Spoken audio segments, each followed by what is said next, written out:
I have a little, I'm finna put this thing on Do Not Disturb. Yeah. Say your name and count to 10 for me. Ron Crowder. 1, 2, 3, 4.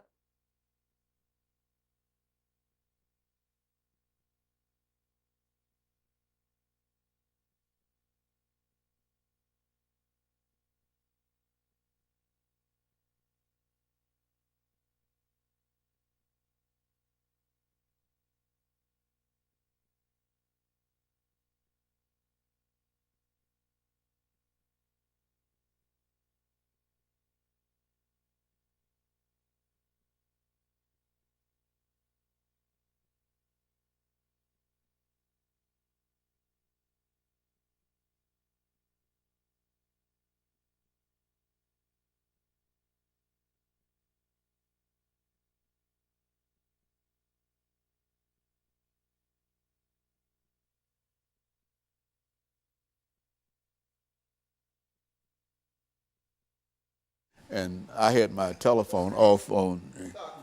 Okay.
Thank you and welcome to the show this morning. The topic this morning is the status of HIV and AIDS in Nashville. And we're fortunate to have with us to talk about the status of HIV and AIDS in Nashville, a longtime fighter of HIV and AIDS in Nashville, Mr. Ron Crowder. And many of you might recall that Mr. Crowder has been with us not only on many other shows, but he also is the founder of a very, very important anti-HIV AIDS organization called StreetWorks. And Mr. Crowder, let me welcome you to the show this morning and to tell you how delighted we are to have you and to tell you how glad we are to have you in this seat, because it's been quite a number of months since we've had a good HIV AIDS show. And some folks are saying that HIV and AIDS might be disappearing or whatever. So let's talk about first about you and your background, and then by perhaps the second segment, we'll get into the status of AIDS. But more than anything, let's talk about Ron Crowder first. Okay, as you said, I'm Ron Crowder. I'm the founder and the CEO of StreetWorks. StreetWorks is a nonprofit agency that's been around for almost 20 years. We started in '97. We have 3 locations in Nashville. 2 of them are located in public housing. The Casey Homes in East Nashville and Tony Sudacum Homes in South Nashville. We do free HIV testing. We do free hepatitis C testing. We provide a multitude of direct support services for people living with HIV and people who are actively using drugs. So we work, and the name comes because we work the streets. We work the streets a lot at night to prevent new infections of HIV and hepatitis C. We work the streets to interact with people who are actively using drugs and to try to do some type of intervention with them, and if necessary, and if whenever they get ready, we help them get into treatment. And so, Mr. Crowder, we know you, and as we said, you were one of the first HIV/AIDS persons that we recall being able to talk to about that disease. And you, since that time, not only have you grown the organization, but you've grown your influence throughout this nation in terms of what AIDS is and the status of AIDS. And what we'd like to do today is to have you to give our audience as much information as you possibly can about the status of HIV and AIDS in American society in Nashville. And then we'll dedicate ourselves to that proposition for the rest of the show. Okay. So right now, HIV and AIDS, we can see an end to AIDS now. An end to AIDS is in sight now. There are cities, particularly New York, has a plan called End AIDS by 2020. So they actually have a plan of ending AIDS by 2020. Nashville doesn't have a plan yet, but with all of the new interventions and the new treatments, we can see HIV and AIDS ending. You know. Well, you know what? I think when you first came to us, Mr. Crowder, that was several years ago when this was a real disease and people were all having all kinds of problems in reference to it. It's strange that you can now say that within the next 4 years, because I think at one time we thought that this would be something that would be with us forever and ever. But you mean that the technology and the drugs and et cetera have come to such a point that we can talk in a real sense and be serious about saying that 4 or 5 years from now we might see the last person to be afflicted with this disease. Yeah, an end is in sight. I can't say that realistically 5 years is going to be the end of it, but we do know that the end is in sight. That it's not forever, as we thought for at one time. Yes. Right now, HIV is more of a chronic illness than a death sentence as it was. Like, I can't remember the first time I came on the show, but I do know that the first time I came on the show, that was in the 90s. Yeah, HIV was still a death sentence. If you got HIV, you was gonna die with it. That's right. Now they treating HIV as a chronic illness, and what they are doing is, if they can get the viral load to undetectable, then your chances of transmitting the virus is slim and none. So a person who has HIV in an undetectable viral load, their chances of transmitting it to their sexual partner is slim and none. Okay, and so what we're going to do, we're going to take our first commercial break, and we're going to be back with our audience following this very, very short commercial break.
Yeah, I remember the first time when you came, and it was a terrible situation. Yeah. It was at that time, at that particular time, but we didn't think in terms. I think, well, what has the national government done in reference to this? Because I think that at one time the government was given various administrations played a significant role in terms of. Well, the thing is that they got the Ryan White program. Okay. We're ready.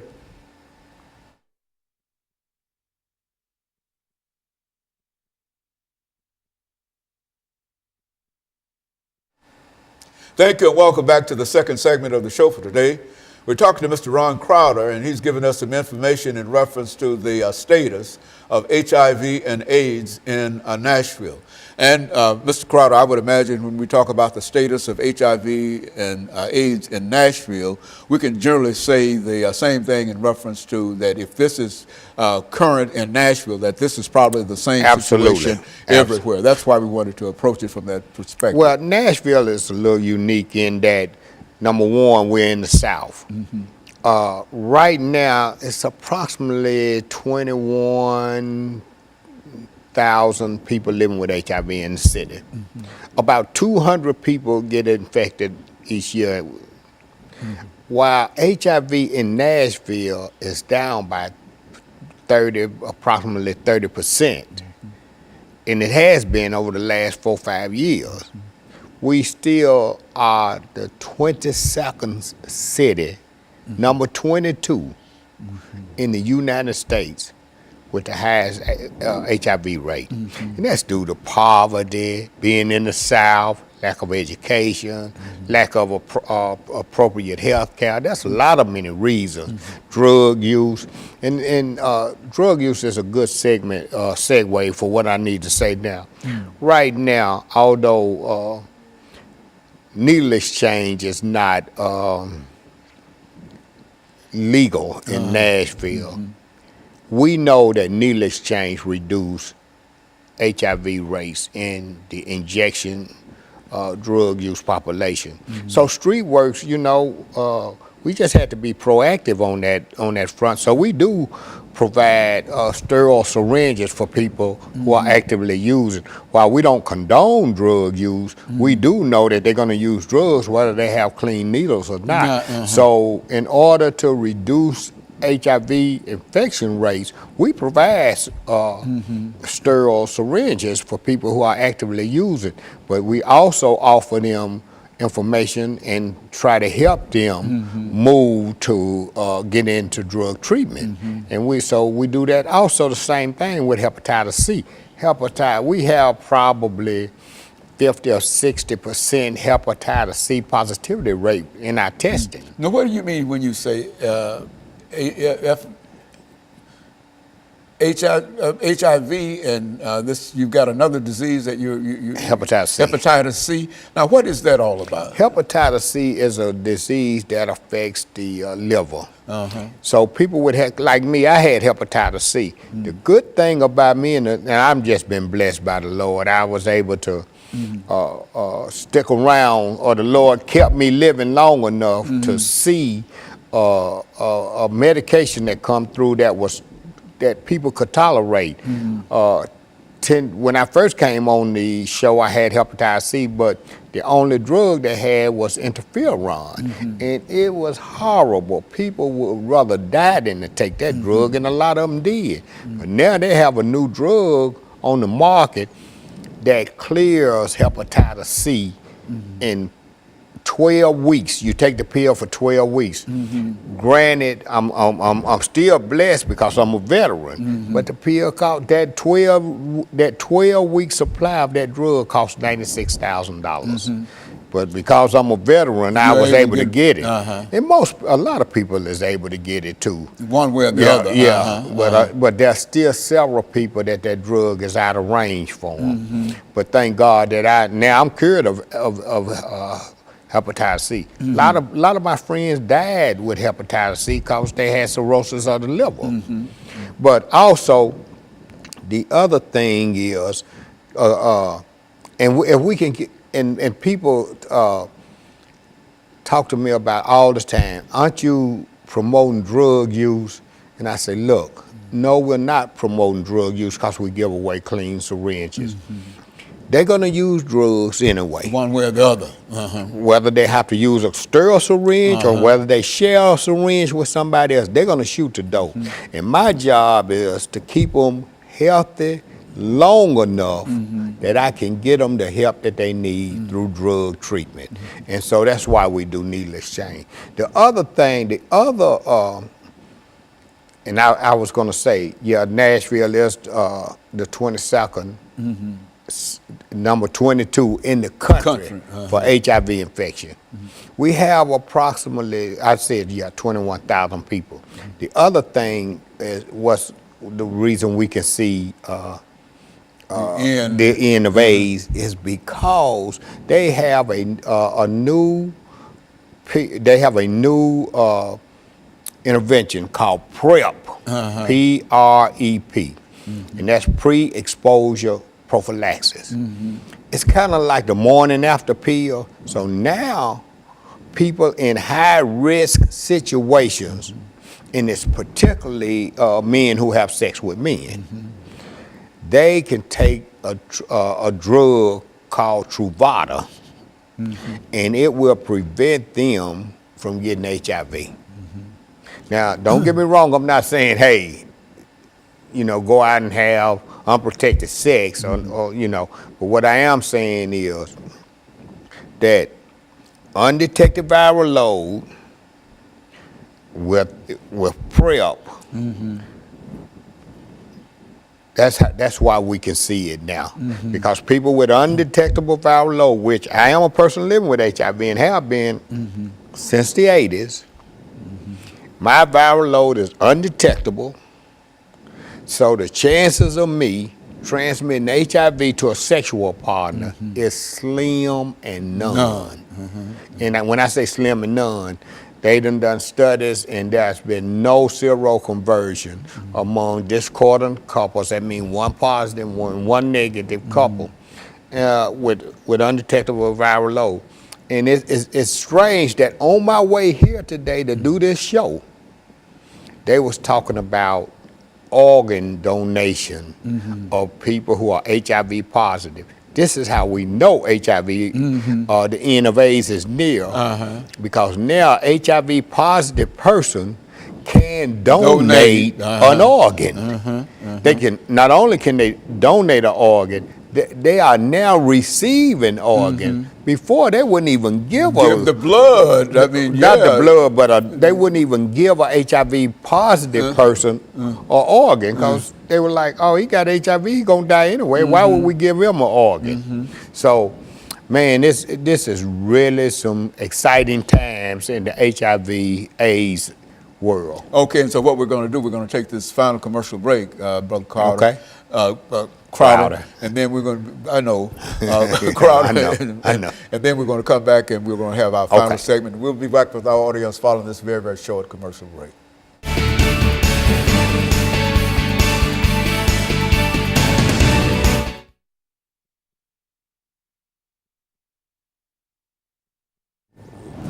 All of the conversations that we had with it, you used to be moaning and groaning in reference to it, and telling people this and whatever, and et cetera. And then you come in and announce today that we're moving toward within the next few years. And, I thought it was an eternal kind of thing. It was. It was then. It was. At that time, it was. The only hope was to try to live as long as we could. That's right. But now, Well,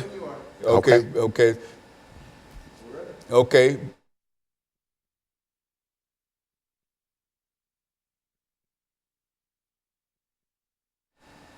Thank you, and welcome back to the final segment of the show for today.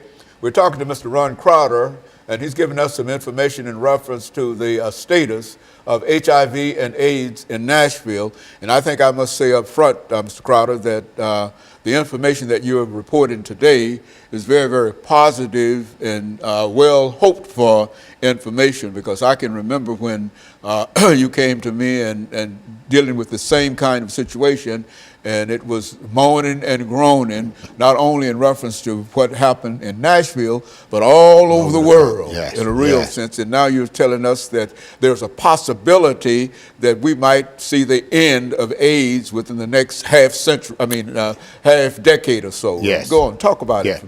Dr. Haney, you're right. You're absolutely right. We're very optimistic that the end of AIDS will occur within the next 5 to 10 years. We're very optimistic. That's not to say that people still shouldn't take the same precautions Good. as they have taken before. While the optimism is good, there is some things that I'm gonna tell you that's not so good. For example, HIV is still disproportionately affects people of color.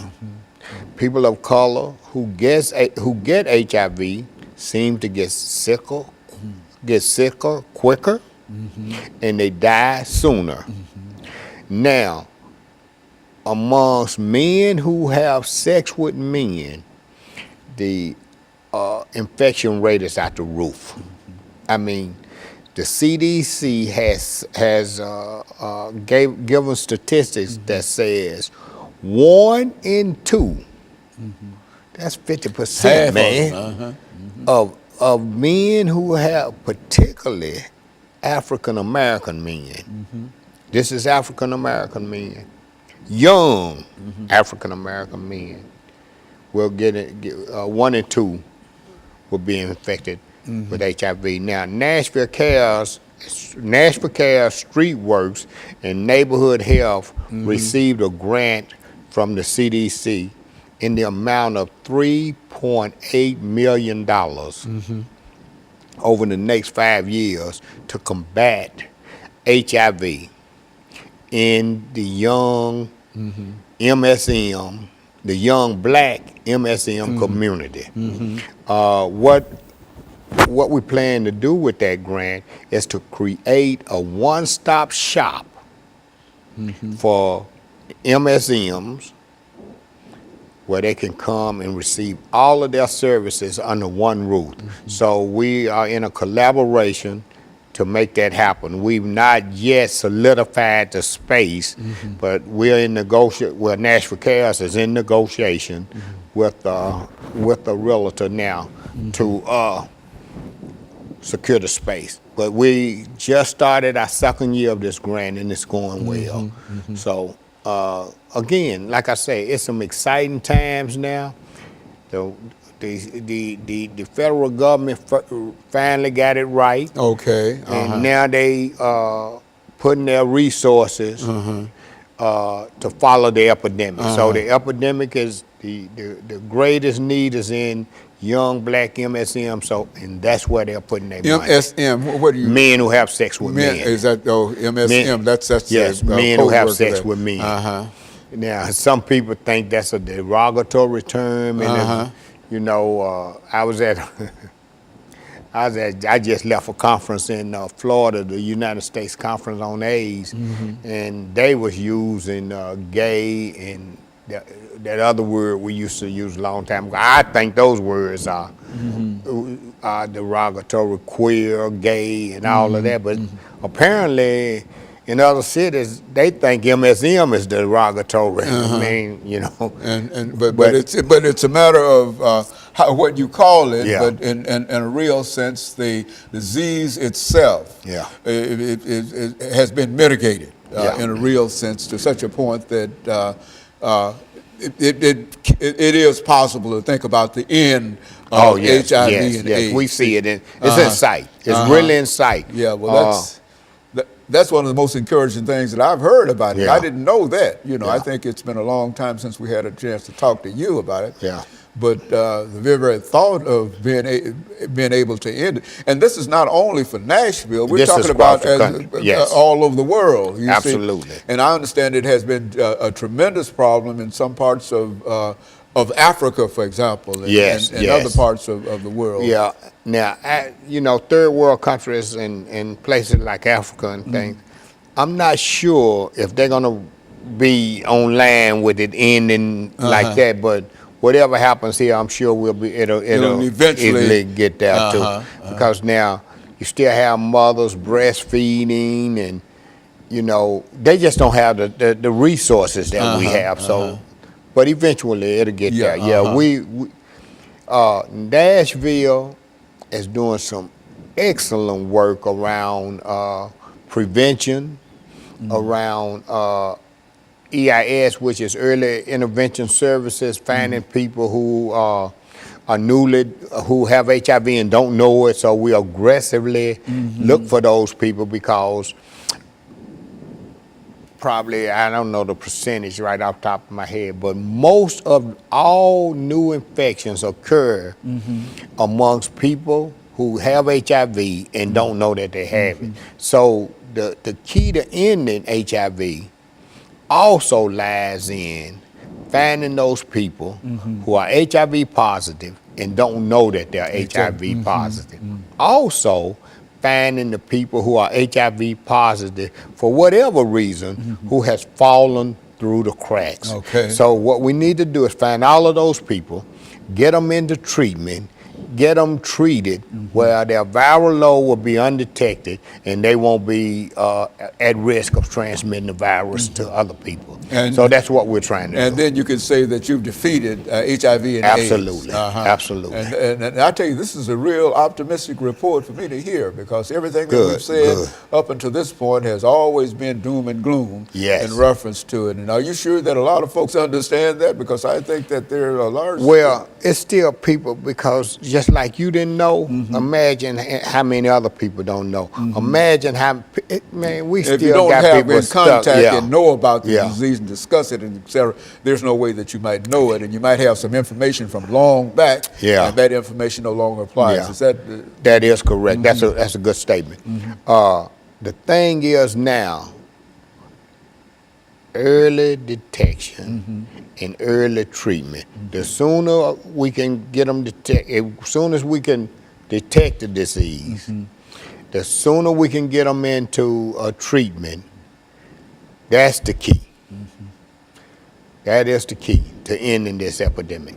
Well, Mr. Crowder, let me say, we've got about a minute and a half to go here.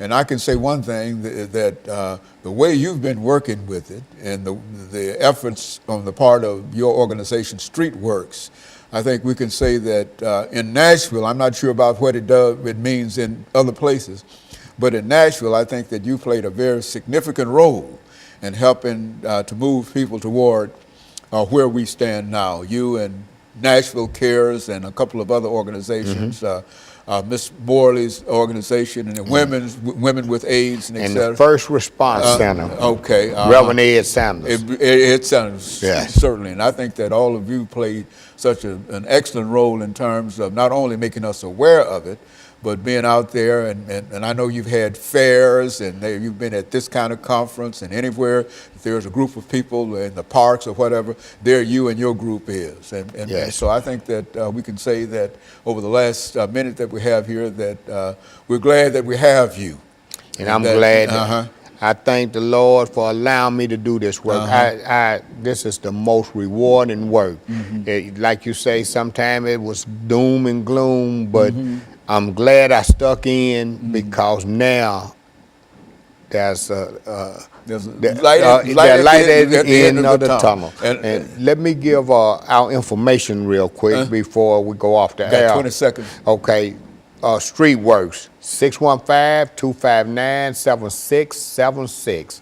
StreetWorks at street-works.org. Thank you. And Mr. Crowder, let me thank you, and let me encourage our audience to tune in again next week for another informative edition of Comments. Thank you, and good morning.